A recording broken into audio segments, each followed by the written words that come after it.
Assalamualaikum warahmatullahi wabarakatuh. Alhamdulillah alladzi khalaqal insana wa 'allamahul bayan. Wa asyhadu an la ilaha illallah wahdahu la syarikalah wa asyhadu anna Muhammadan abduhu wa rasuluh la nabiyya ba'dah. Allahumma shalli wa sallim wa barik ala Muhammad wa ala alihi wa ashabihi wa tabi'in bi ihsani ila yaumiddin, amma ba'd. Pemirsa Elsita TV dimanapun Anda berada, Alhamdulillah kita bertemu kembali dalam Risalatul Iman, dan kali ini kita akan berbicara mengenai tentang sketsa kehidupan di alam barzakh. Pemirsa yang dicintai Allah Subhanahu wa Ta'ala, orang yang hidup itu ibarat kendaraan, dan kendaraan itu sebagus apapun yang penting ada bahan bakarnya. Kalau kita mengibaratkan orang hidup, bahan bakarnya itu adalah umur. Maka apabila umur kita itu habis, sama dengan kendaraan kehabisan bahan bakar. Oleh karena itu janganlah menyesali kematian. Kematian bagi orang yang beriman adalah merupakan suatu waktu yang dimana kita akan istirahat. Jadi istirahat yang panjang itu adalah kematian. Bayangkan kalau kita bekerja tidak pernah beristirahat, alangkah meletihkan. Oleh karena itu bagi orang yang banyak amal solehnya, bagus dalam ibadahnya, dan juga hubungan pada sesamanya, banyak meninggalkan kesan-kesan yang baik, maka ketika ia diwafatkan oleh Allah, maka dia adalah orang yang akan istirahat selama di alam barzakh.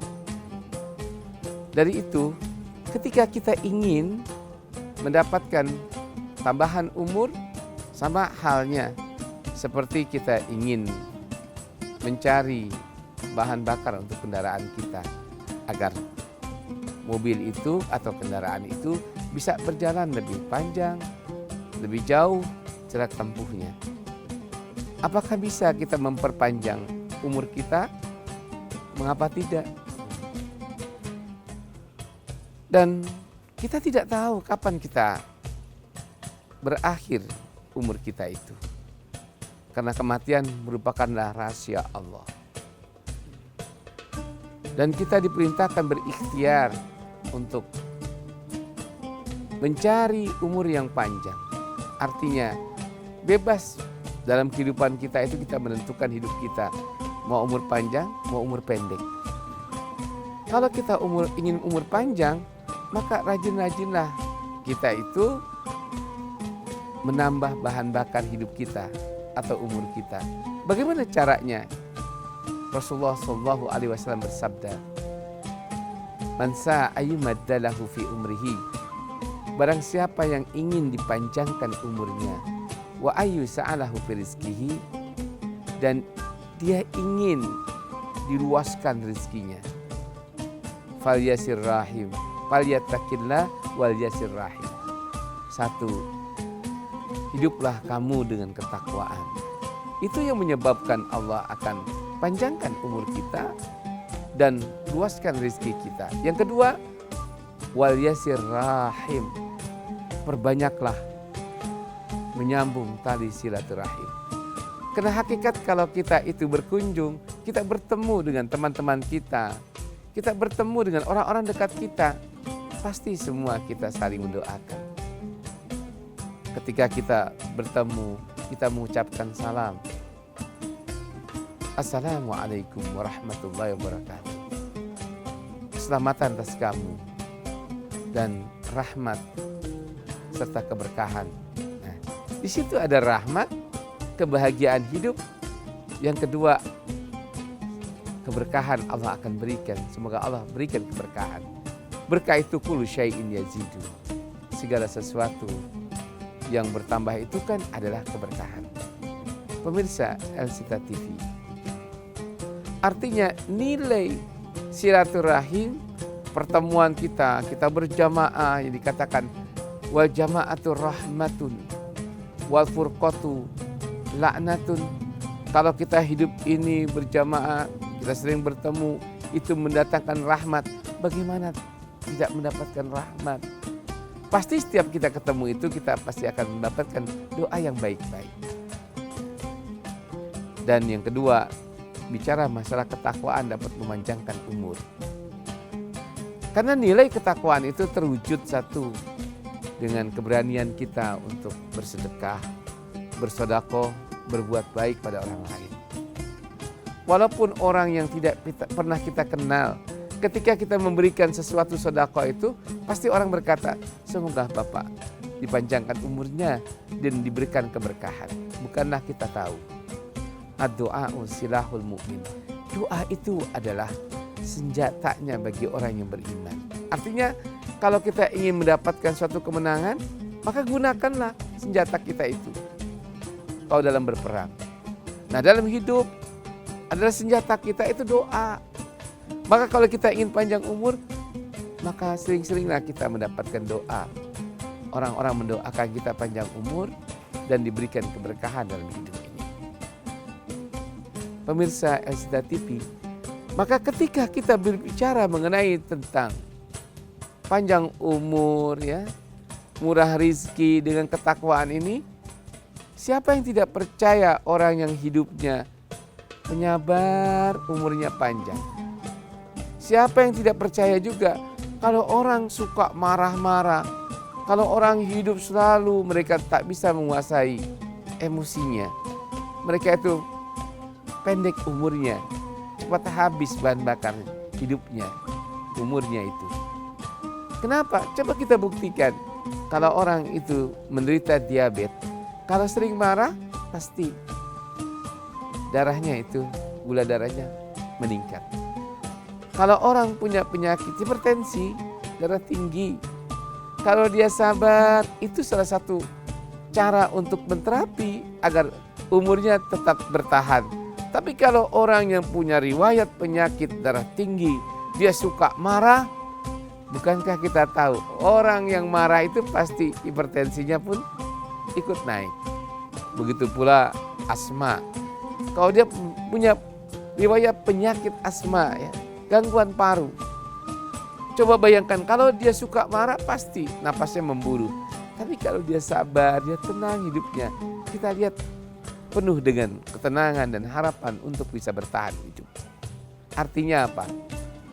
Jadi kalau Nabi mengatakan falyattaqillah, umur panjang, menambahkan umur, ya, menambahkan bahan bakar hidup atau supaya umur kita lebih panjang dengan takwa kepada Allah, terbukti dengan kita banyak sedekah, dan yang kedua dengan kita ini juga banyak tadi saya katakan menahan kesabaran. Kita tunggu yang satu ini.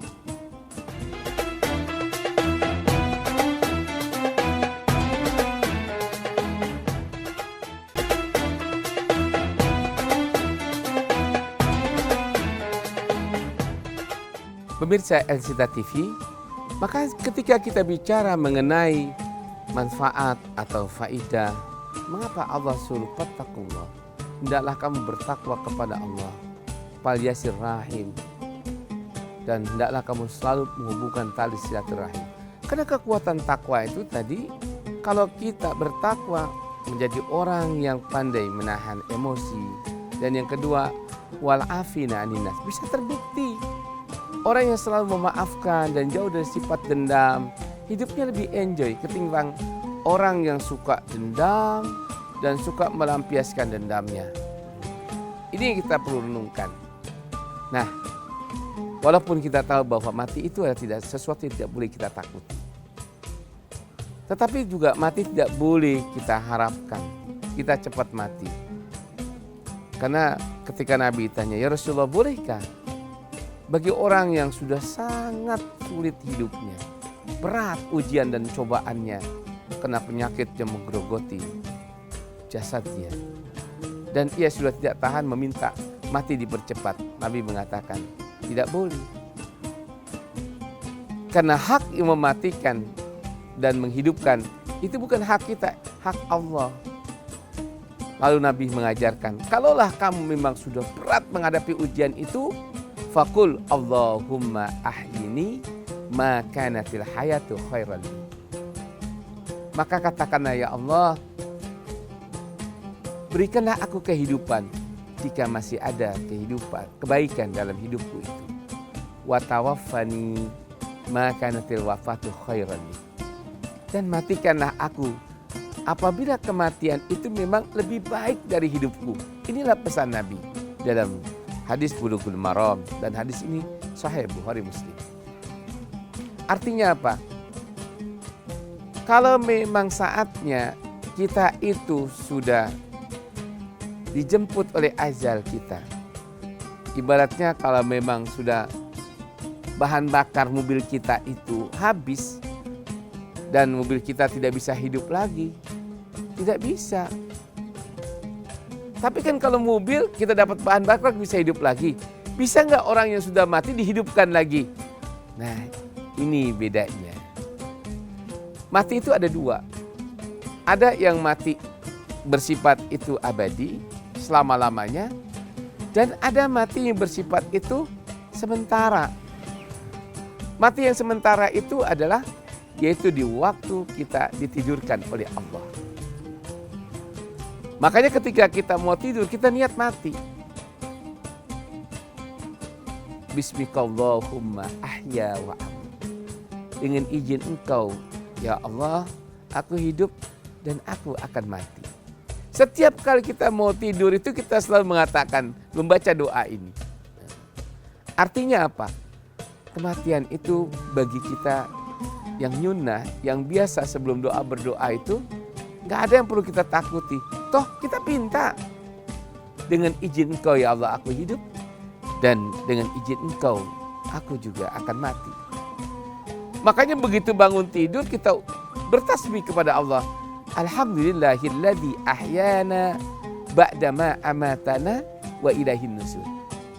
Segala puji bagi Allah yang telah menghidupkan aku kembali setelah dimatikan, selama tidur itu.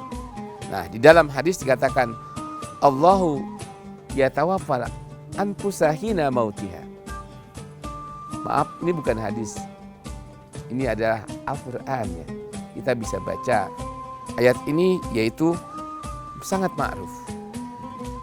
Allah akan mematikan atau memegang jiwa dalam genggamannya bagi orang yang dimatikan. Kita lihat bagaimana di waktu tidur. Maka apakah kita bisa bertemu pada orang yang sudah mati? Orang yang sudah mati bisa bertemu dengan kita di waktu kita tidur. Karena di waktu kita tidur statusnya kita sama-sama mati. Maka ketika kita bangun, orang yang mati itu lalu minta disatukan kembali dengan jasadnya. Maka itulah yang dimaksud dengan bahwa Allah memegang jiwa orang yang dimatikan. Hina mautiha wallati diceritakan, dan orang-orang yang dimana mereka itu dimatikan, maka Allah akan pegang jiwanya, nyawanya. Jadi selama kita masih tidur, maka pertemuan kita pada orang yang mati itu itulah yang sebenarnya.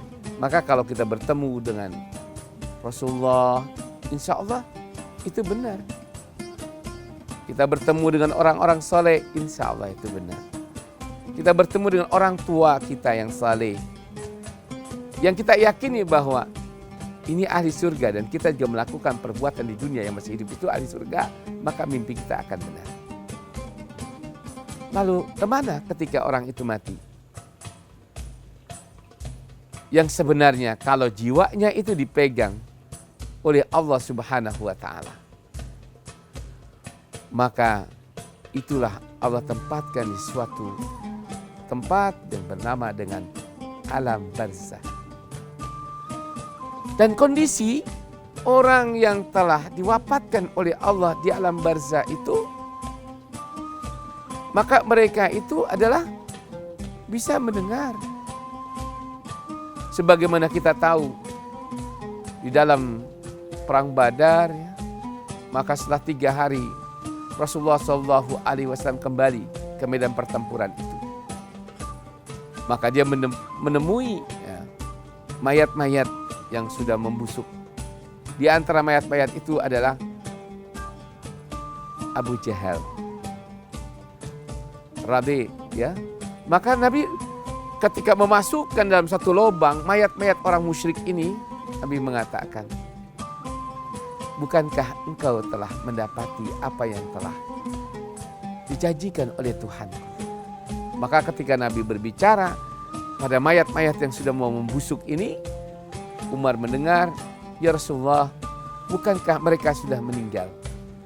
Apakah mereka bisa mendengar apa yang kau katakan? Nabi menjawab, wahai Umar, mereka sama mendengar dengan apa yang kau dengarkan aku ucapkan. Hanya mereka tidak bisa menjawab apa yang kutanya. Pemirsa Al-Izzah TV, inilah kehidupan alam barzakh. Jadi kalau kita datang ke kubur, kita berbicara, mereka mendengar. Maka kalau kita itu berdoa, mereka mendengar.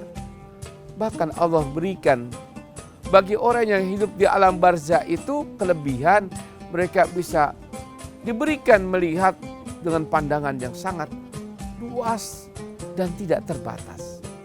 Mereka bisa melihat orang yang di surga, di akhirat, dan mereka juga bisa melihat orang yang masih hidup waktu di dunia. Kita tunggu sejenak setelah yang satu ini.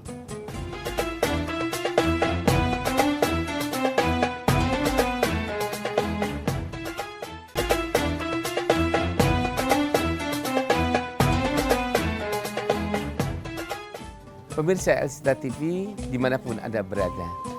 Jadi kalau kita bicara mengenai tentang alam barzakh itu, alam penyekat, yang dimana orang yang berada di alam barzakh itu, orang yang hidup di antara alam dunia dan alam akhirat.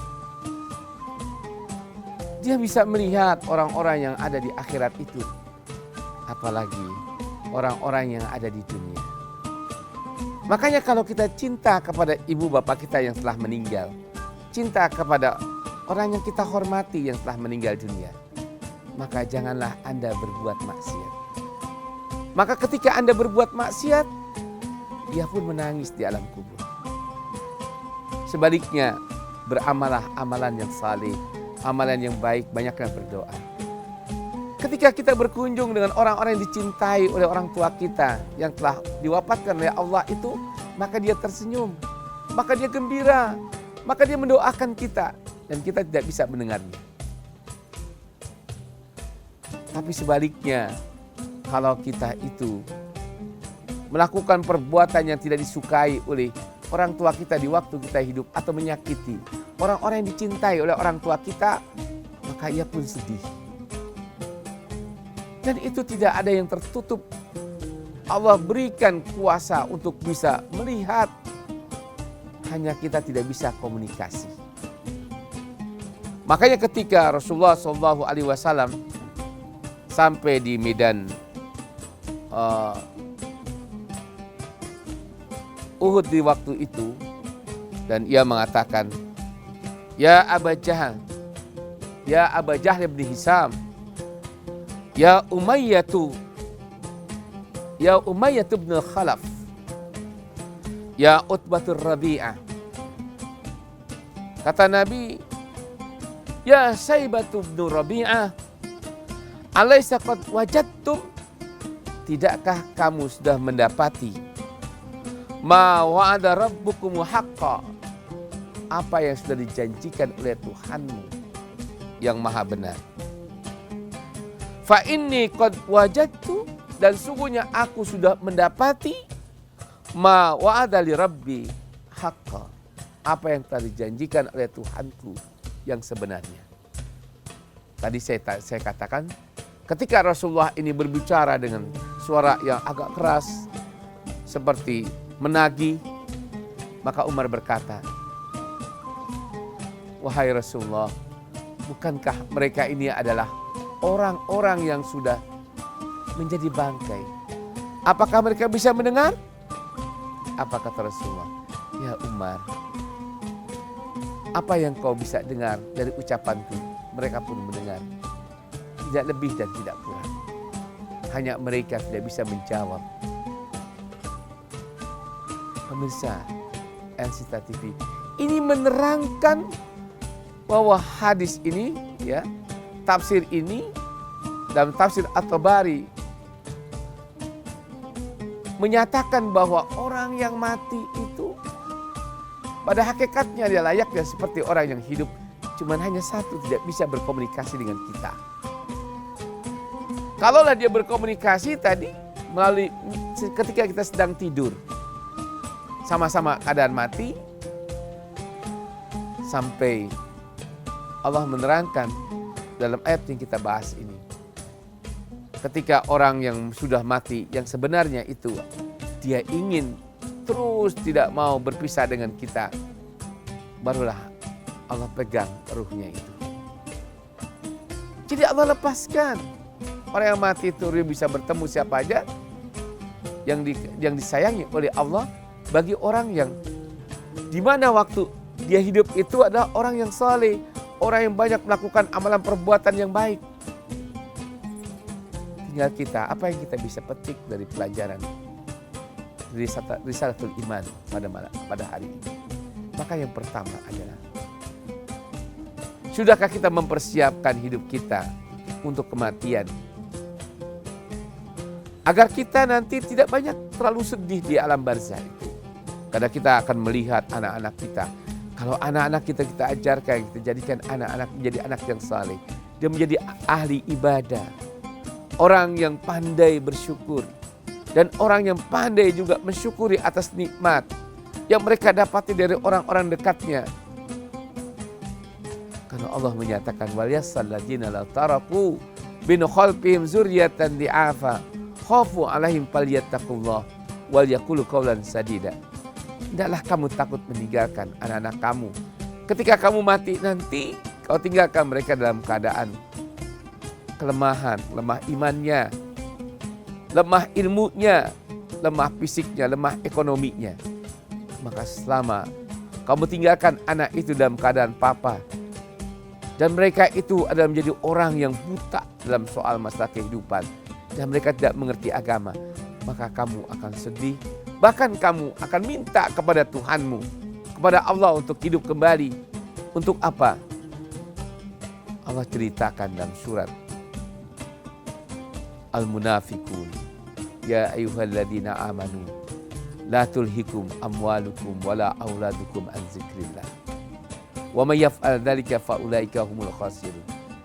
Jangan sampai karena kita ini cinta harta, kita lupa akan kewajiban kita dan mempersiapkan kehidupan kita di alam barzah supaya tidak banyak bersedih dan menangis. Dan jangan sampai karena kita cinta pada anak, sehingga cinta kita itu kita berikan dengan cara yang salah. Kita tidak suruh mereka itu kerja keras dan belajar mengenai tentang masalah agama. Karena apabila mereka kita tinggalkan besok, dia menjadi orang yang papa dan menjadi orang yang tidak mengerti soal agama, maka itu yang membuat kita sedih. Hingga akhirnya kita digambarkan oleh Allah, laula akhartani ila ajalin qarib. Kalaulah Allah berikan aku bisa hidup kembali ke dunia sebentar saja, fa'as-sadaqah, niscaya aku akan sedekahkan semua hartaku. Wa aku minas salihin, dan aku akan menjadikan orang yang saleh. Begitu pula anak-anak. Inilah peringatan buat kita semua. Jangan sampai dalam hidup ini kita memikirkan jabatan, kekuasaan, harta. Tapi ingatlah, ketika kita mati, jangan bicara akhirat dulu. Di alam barzah saja, nanti kita akan sedih. Bagi orang yang beriman tentu ini adalah merupakan peringatan. Jangan sampai kita menyesal setelah mati. Kita baru ingin mempersiapkan hidup kita setelah mati. Padahal Allah mengatakan, wala yu'akhirallahu nafsan idza jaa ajaluha. Kalau sudah kematian itu datang, umur kita sudah berakhir, maka saatnya Allah hanya mengasih tahu di mana tempat kita. Apakah kita menjadi orang yang beruntung di alam kubur atau orang yang penuh kesedihan, penuh tangisan. dan kita hanya menyesali, dan kita hanya mengatakan, saya ingin hidup kembali karena aku ingin jadi orang-orang yang saleh. Demikian, semoga Allah Subhanahu wa taala berikan hidayah kepada kita. Allah tambahkan taufik dan hidayah kepada kita, dan semoga kita menjadi orang yang bijak, yang selalu memikirkan selama hidup kita ini bukan hanya kita kejar karir, kekayaan, tapi kita pikirkanlah apa yang kita bisa perlu bawa ketika kita mati, dan apa yang kita bisa banggakan untuk anak-anak kita ketika kita di alam barzakh. Aku qouli hadza wa astaghfirul adzim wa nafa'ni wa iyyakum bi dzikril hakim. Wassalamualaikum warahmatullahi wabarakatuh.